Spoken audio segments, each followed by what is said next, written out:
सिंधु घाटी सभ्यता आज के अफगानिस्तान से पाकिस्तान और भारत के उत्तर पश्चिमी हिस्से तक फैली हुई थी। प्राचीन काल में इसे दुनिया की 3 सभ्यताओं में से एक माना जाता था। सभ्यता हजारों वर्षों तक चली और इतिहासकारों ने इस सभ्यता को 3 अलग अलग समय अवधि में विभाजित किया है।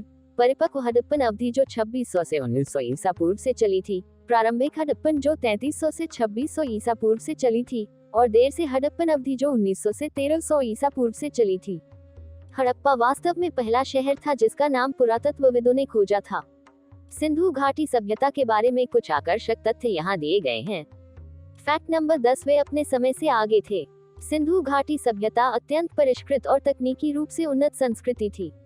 यदि आप उन शहरों को देखते हैं जो उन्होंने बनाए थे, तो वे अद्भुत और मंत्रमुग्ध कर रहे थे। खासकर यदि आप हड़प्पा और मोहनजोदारो को देखते हैं।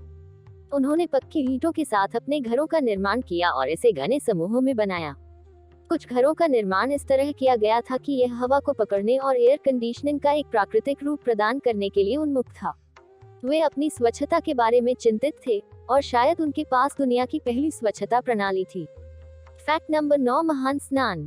सबसे प्राचीन मिस्र और मेसोपोटामियन संस्कृति के विपरीत जहां सबसे बड़ी संरचनाएं स्मारक या मंदिर थे, सिंधु घाटी सभ्यता ने मोहनजोदाड़ो में सार्वजनिक स्नान किया था जो संरचना में सबसे बड़ा था।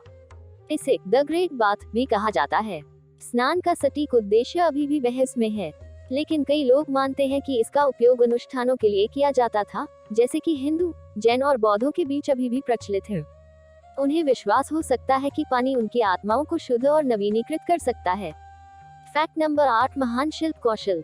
सिंधु घाटी के लोगों का इंजीनियरिंग कौशल सबसे अच्छा है जो आज हमारे पास है। उन्होंने दिनों में धातु विज्ञान में आधुनिक तकनीकों का विकास किया और तांबे, कांस्य, टिन और सीसा जैसे तत्वों का उत्पादन किया। यहाँ तक कि उन्होंने अलग अलग मूर्तियाँ, कुम्हार, सोने के गहने, शारीरिक रूप से विस्तृत आंकड़े बनाए जो पुरातत्वविदों द्वारा खोजे गए हैं। उन खोजों को ध्यान में रखते हुए उन्हें शेल वर्किंग, सेरामिक्स, अगेट और सैटेलाइट बीट बनाने में महारत हासिल थी। फैक्ट नंबर 7, उन्होंने एक पहचानकर्ता के रूप में मुहरों का उपयोग किया। सिंधु घाटी सभ्यता ने भी उन दिनों मेसोपोटामिया और मिस्र के साथ माल का व्यापार किया था और इतिहासकारों का मानना है कि उन्होंने व्यापार के लिए पहिया परिवहन का भी उपयोग किया होगा। हालांकि उन्होंने माल और मिट्टी की गोलियों की पहचान करने के लिए इस्तेमाल की जाने वाली सील का उत्पादन किया। उन्हें अपनी भाषा में लिखे गए शब्दों से उकेरा गया था और हम अभी भी भाषा को डिकोड नहीं कर सकते हैं। मुहरों में बहुत सारे जीव, जानवर, लोग या शायद देवता भी शामिल हैं। फैक्ट नंबर 6, वे बटन और सटेप वेल बनाने वाले पहले व्यक्ति थे। अगर हमें लगता है कि वे बटन और सटेप वेल बनाने वाले पहले व्यक्ति थे, तो आज यह दिलचस्प नहीं लग सकता है। लेकिन अगर हम उनके समय पर विचार करते हैं, तो ये निश्चित रूप से सिंधु घाटी सभ्यता के महान आविष्कार हैं। औद्योगिक क्रांति के बाद से हमारे पास जो कुछ भी था, उस समय में नवाचार की दर निश्चित रूप से धीमी थी। उन्होंने गहने के लिए बटन का इस्तेमाल किया और उन्होंने इसे समुद्र के किनारे से बाहर कर दिया। कुछ बटन अलग अलग भौगोलिक आकृतियों में भी उकेरे गए थे, जिनके बीच में छेद किया गया था ताकि वे इसे एक धागा संलग्न कर सके। मोहनजोदाड़ो में खोजा गया सबसे पुराना बटन लगभग 5000 साल पुराना है। फैक्ट नंबर 5, वे कृत्रिम डॉकयार्ड के निर्माण में अग्रणी थे। वर्तमान में गुजरात के आधुनिक राज्य में स्थित लोथल सिंधु घाटी सभ्यता के आकर्षक शहरों में से एक है। यह एक संरचित और अच्छी तरह से नियोजित शहर था, यह देखते हुए कि संरचना शहर को शुरुआत से लगातार बाढ़ से कैसे बचाती है।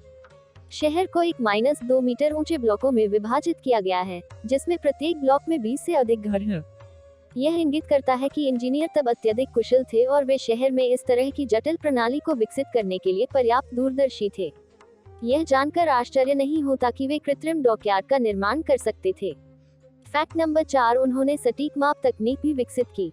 उन दिनों के दौरान वैज्ञानिक अत्यधिक सटीक शब्दों में लंबाई, वजन और समय को मापने के लिए उपकरणों के साथ आने में सक्षम थे। वे वस्तुओं और समय को मापने के लिए माप योजनाओं का उपयोग करने वाले पहले लोगों में से एक थे। उनके उपकरणों की कुछ खोजें आश्चर्यजनक हैं। गुजरात में पाए जाने वाले सबसे छोटे डिवीजन के साथ हाथी दांत 17 मिलीमीटर था, जो कांस्य युग में अब तक का सबसे छोटा डिवीजन है। फैक्ट नंबर 3, पहला दंत चिकित्सक सिंधु घाटी सभ्यता में पैदा हुआ था।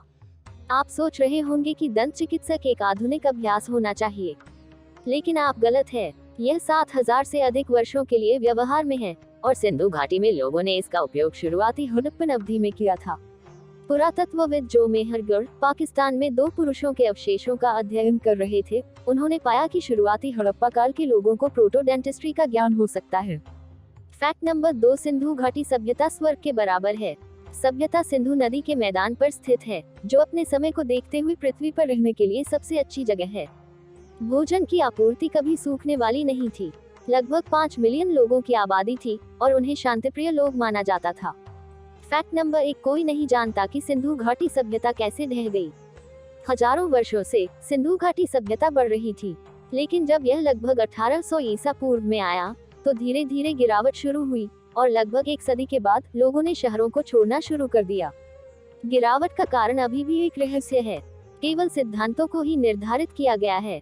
कुछ का कहना है कि उनकी सैन्य रणनीतियों की कमी ने उनके खिलाफ काम किया और मध्य एशिया से इंडो यूरोपीय जनजाति के आर्यों ने उन पर आक्रमण किया। कुछ का सुझाव है कि यह बड़े पैमाने पर सूखे के कारण हो सकता है और शायद मिस्र और मेसोपोटामिया के साथ गिरावट